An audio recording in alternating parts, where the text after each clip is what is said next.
फल का भागी होता है। सदाचार, उत्तम वृत्ति तथा सद्भावना के साथ मन में दया भाव रखते हुए विद्वान पुरुष को तीर्थ में निवास करना चाहिए, अन्यथा उसे फल नहीं मिलता।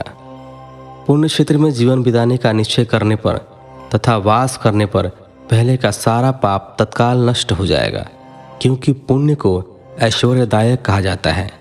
हे ब्राह्मणों, तीर्थ में वास करने पर उत्पन्न पुण्य कायिक, वाचिक और मानसिक सभी पापों का नाश कर देता है। तीर्थ में किया गया मानसिक पाप कई कल्पों तक पीछा नहीं छोड़ता, यह केवल ध्यान से ही नष्ट होता है। वाचिक पाप जप से तथा कायिक पाप शरीर को सुखाने जैसे कठोर तप से नष्ट होता है। अतः सुख चाहने वाले पुरुष को देवताओं की पूजा करते हुए और ब्राह्मणों को दान देते हुए पाप से बचकर ही तीर्थ में निवास करना चाहिए।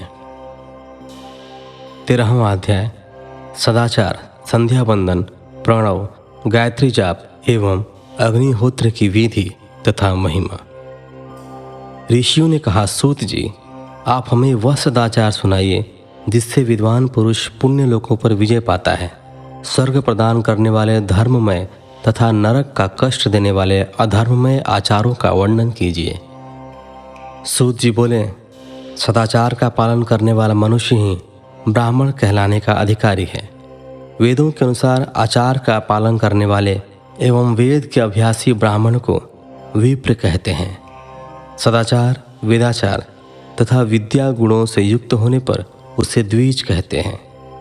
वेदों का कम आचार तथा कम अध्ययन करने वाले एवं राजा के पुरोहित अथवा सेवक ब्राह्मण को क्षत्रिय ब्राह्मण कहते हैं। जो ब्राह्मण कृषि या वाणिज्य कर्म करने वाला है तथा ब्राह्मणोचित आचार का भी पालन करता है, वह वैश्य ब्राह्मण है तथा स्वयं खेत जोतने वाला शूद्र ब्राह्मण कहलाता है।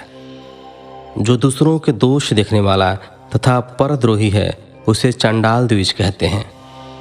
क्षत्रियों में जो पृथ्वी का पालन करता है वह राजा है तथा अन्य मनुष्य राजत्वहीन क्षत्रिय माने जाते हैं।